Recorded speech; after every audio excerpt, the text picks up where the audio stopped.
she'll be way more comfortable on Urzikstan than Vondel.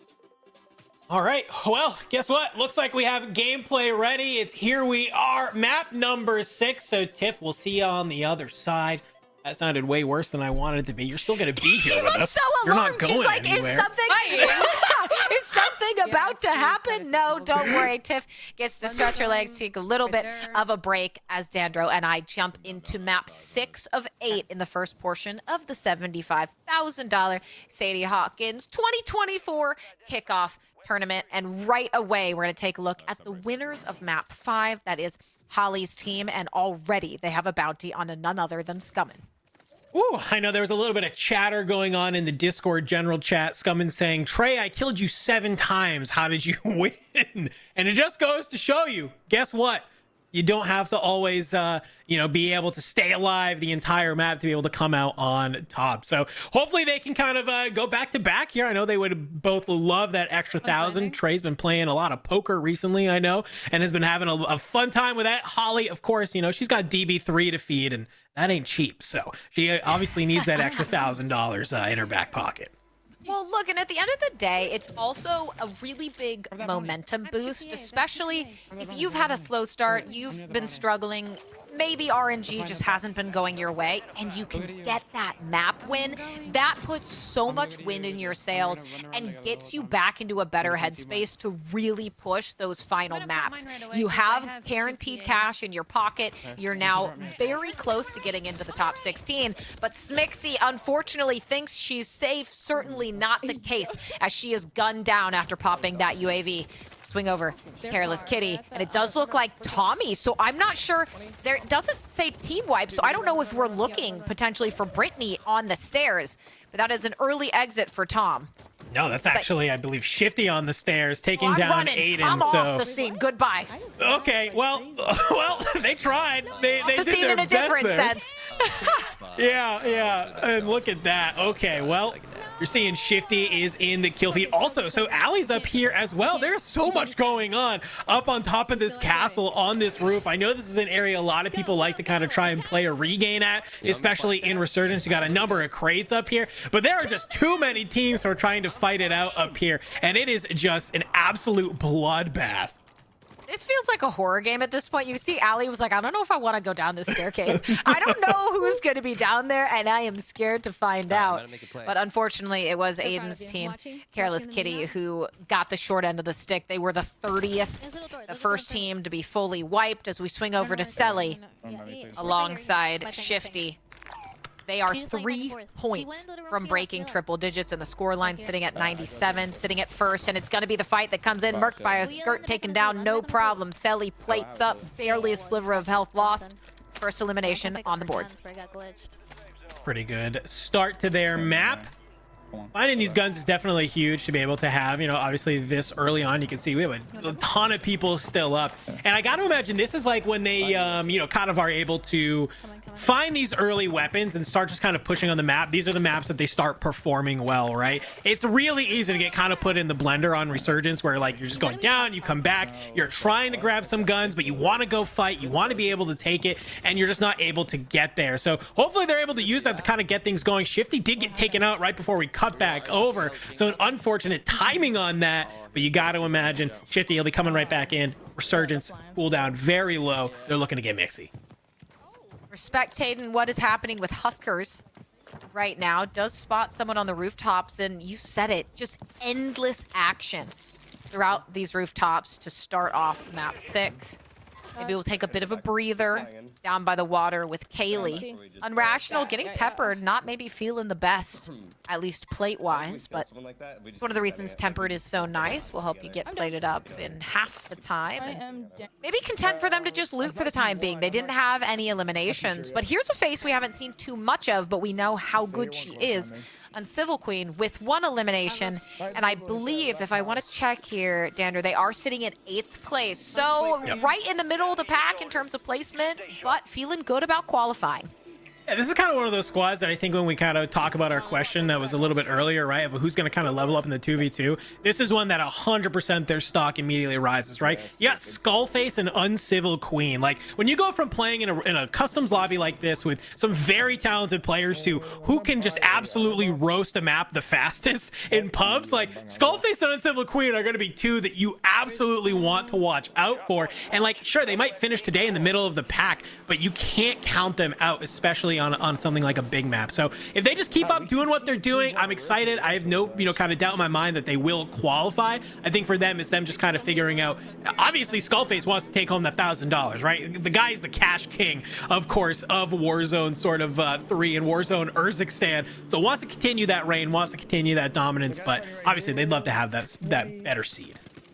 Yeah, the better seed, the ideal outcome is really what Selly and Shifty have acquired. You have multiple maps that you've won, so you already have $2,000 in your pocket. You're in first seed. That's the best position you could ask for going into the second event.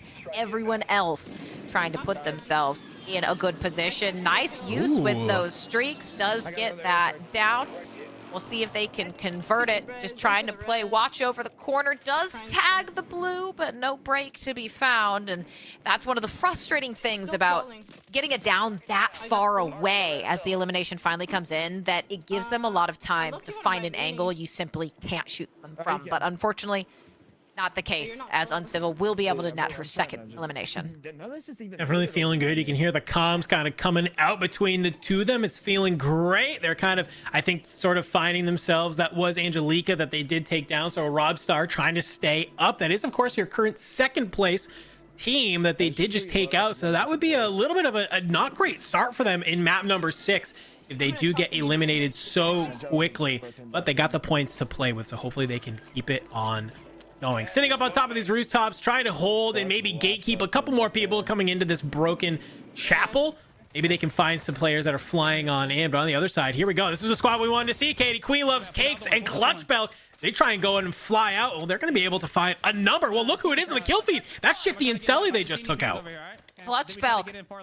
That's going to be a team you certainly want to get out of this as quick as possible. Nice opening kills out of the two of them. And this team initially was sitting in a very strong 3rd, 4th tie, and they're still in a fairly good spot. If I want to take a look, yeah, they're in 9th, right behind Uncivil Queen, and not by very many points. So excellent spot for them, but it is going to be a win that they're looking for as well. Because right now, only Selly, Swish, Ken's, and Holly's teams have tasted a win here on Vondel. And, well, there's only 3 maps left to get yourself some of that cash and get yourself qualified. Does take some shots to the left. Nothing too much to show for it, but Clutch with the precision out. Looks like they do want to find a way to make this push and get this engagement sooner rather than later. We do have confirmation that was Selly and Shifty getting full team wiped very early on. So no multiplier for them, no shot at another $1,000. So good work by Queen Loves Cake and Clutch Belt. You know, that's kind of one of those fights that you're able to take that really just builds on the momentum, right? You feel good about it. You're going to start running the map. And I know Clutch Belt is a very momentum-based player. As you can see, I love this. Look, they are just split right now. Clutch is able to find Peachy, brings him out down. Queen, she has a different angle on this other player. You got to imagine that's probably Believe. PA, though, is going to force Queen Love Cake inside. But can she play from a different angle, potentially bring them on down? Belt goes down again. But he was able to find Peachy, who was able to come back in off of the resurgence. So Queen Loves Cake just playing this angle, trying to make sure Clutch Belt can get back up and into the fight. Clutch, I would love to see how many eliminations Clutch has at this point, because that was a great sequence for them. As we now take a pause to look at what Ken's and FIFA are up to, able to get a series of elims. Ken's sitting at 3, jumping her way down, seeing if she can find anyone, but things are looking a little bit sleepy so far. We do have the remainder of this close coming in fairly quickly, about 35 seconds for Zone 3. But I'm curious to know what they're buying. And as I say that, it looks like they cleared those buildings, but not the case, as Ken's is ripped by the buy station and FIFA forced to try and get her back. No surprise, Andrew, what did I say about fire sales? You got to be careful. You know someone's going to be watching that buy station. You know that people are going to be near these buy stations. People are going to be trying to fly at them. People are going to be watching them. You have to be careful. We saw Smixy utilize one in that last game where Scummin was just trying to fly at this team and she kept buying him back. So it's kind of a good opportunity for that. If you do find yourself near a buy station that nobody else is around, go ahead, be able to get aggressive, right? If you have the cash flow to keep the buybacks rolling, this is sick. But if not, you have to be super careful. Back on over with Queens Loves Cake and Clutch Bell. We have a word that Clutch was on 6 last time we checked in. So currently 9 eliminations total for the team. They're going to be feeling good, but somebody has them hunted and it's 3-star threat. So they're holding this high ground. They want to make sure that nobody kind of gets the surprise on them and that they're able to keep their game going, because like you said earlier, they definitely want to be able to clutch one of these wins. And I think that they can definitely be the team to do it. They certainly could. And I mean, Clutch historically a very strong player. QLC also very good. And it feels like a lot of the time you need the stars to align on occasion for everything to go right. There's an inherent amount of RNG in this game, and that can really spell disaster for you, and it feels like they've been doing a great job, but maybe things have just been slipping away from them each of these maps that have been preventing them from really getting into a good position to close out that final endgame portion. But there's that occupation scan we've seen before. You either need to get prone or get in the water, or people are going to have a really good idea of exactly where you are. And Resurgence is now disabled too, so if you play a little sloppy and you get thrown up on that occupation scan, people are going to start flying at you because you are just going to be an easy way to eliminate some of those teams. But it doesn't look like anybody pops up too far. Queen Shadows here, sitting with 4 currently, looking down into the water, spots 1, gets in some nice tags, but it's not going to be an armor break. Not going to be able to do anything. Juju saying teammate near going to be like, wow, this is an area, Katie, that we've seen Queen and Juju love this fire station. They love just kind of holding this area of the map, and it's obviously kind of having some success for them as we've seen them sort of very minorly make their way up the leaderboard. Recently have kind of been slipping down through, but who knows, maybe map 6, they're sticking to the plan, they're sticking to it. Donnie is getting taken out by Juju. Maybe this is the map that they kind of finally get some points and make their way back up. Yeah, and I mean, 4 eliminations, that's a good spot to be in. And you're right, a lot of people will pick their comfort areas of the map that they tend to prefer: the loot, the location, the rotations, etc. So no surprise to see some of these teams continually finding themselves back in those favorite POIs. Will spot one across the way, has to back off, almost gets ripped, but thankfully no down comes through. But you're gonna have to be careful because you are in this rotation. You do have a buy station right next to you, but it could pull very quickly. And you know what? I would love if it somehow ended up in the maze.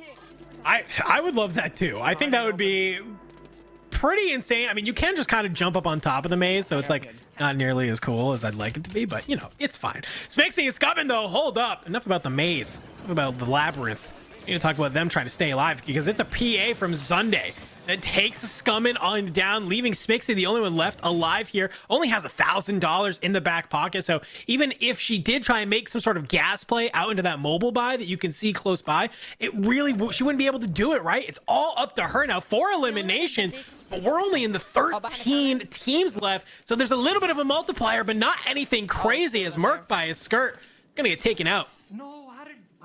Yeah, I mean, I love you point that out, right? That 13th place, that elimination, you want to be in the top 8 at minimum, because that is the second best multiplier at 1.3. It starts when the next 4 teams get eliminated, but that's going to be Tifa, who was downed by none other than Astaflex, looking for that 5th elimination. The call-outs are here, the shots connect, the elimination is in, Dongi removed, and they've got to feel happy about that.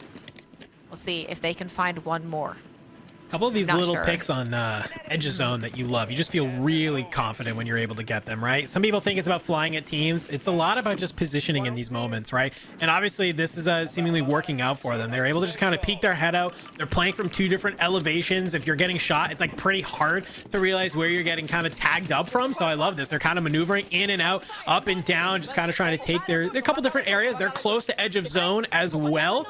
They're not going to have a lot of cover, though, but they could kind of drop down into the water here and play this edge if they so decide. But for right now, you can see they're just kind of looking, even the eyes on top. And Enkyo is just going absolutely brazy in the kill feed right now. Finds not one, but two. This squad is really kind of finding their footing here in map number 6.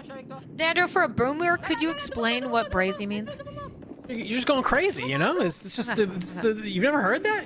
We're going Things brazy? are crazy in a bad way for Aster right now. This is very bad. This is not great. They have like no health. They survived. They wiped Clutch Belk's team, who we were just talking, but things got. Thank you. I needed you to explain that to me because you know I'm old and I don't know. That's some Zoomer COD lingo, is what it is. Some Zoomer, yeah. No, I can't move that fast. That's why I'm here. That's why I'm sitting. Neither do I. I just hang out with too many of them, to be honest with you. Oh. We're down to the what? I think the final 8 players, is it? About 5 different squads remaining. And hey, that's going to be Queen Shadow's team. Within that, as are Skullface and Uncivil. These are some of those middle-of-the-pack qualification teams who are still looking for their first win, and this is an excellent position to find themselves in. But as we say that, Skullface is down, and it will be all on Uncivil to try and make the play. Well, Katie, you wanted it to end at the maze, and it's kind of ending at the maze. They could potentially use this as a way to get on through, as Uncivil spots one up at the top, but she's going to get ripped apart on the rotation in. And look who it is. Astaflex is actually using this maze to their benefit, using the different curves to be able to just hold different angles. But look at this. Queen Shadows is up at the top and can look down into that maze. But this positioning, Katie, is a little bit perilous. If they jump up onto this edge, anybody looking over is just going to absolutely start just peppering them with bullets, and they could get ripped. We're down to the final 3 squads, 6 teams remaining. This is 3 full duos. Let's see who can come out on top, as it does kind of pull into the edge of this maze. Smokes are down to make that transition smooth, but it's going to be Juju who goes down first. Queen trying to play some Overwatch with the smoke, but unfortunately it will not stop the full elimination, and now she is all on her lonesome as she's hoping to third-party these team. One peeks around the corner. That's going to be Adrian that is down, but she's so weak. She can't afford anyone else to push her, and unfortunately the flank comes in. Queen is eliminated, and it's Amelia Rose coming out on top, getting that Warzone win alongside Adrian. Listen, we had a nice little funny listening with this squad in the last map. They're able to kind of keep it together. They are here. They take home the dub in map number 6. I can't praise this kid Adrian enough, and especially alongside an amazing player like Amelia Rose. I knew that obviously this was one of those squads that just kind of had to kind of be able to find the map, realize how they wanted to play it, and they'd be able to come out on top, right? I mean, you and I could both sit here and discuss both Amelia's insane amount of skill as well as Adrian's, and so no surprise to see them here coming out on top with that.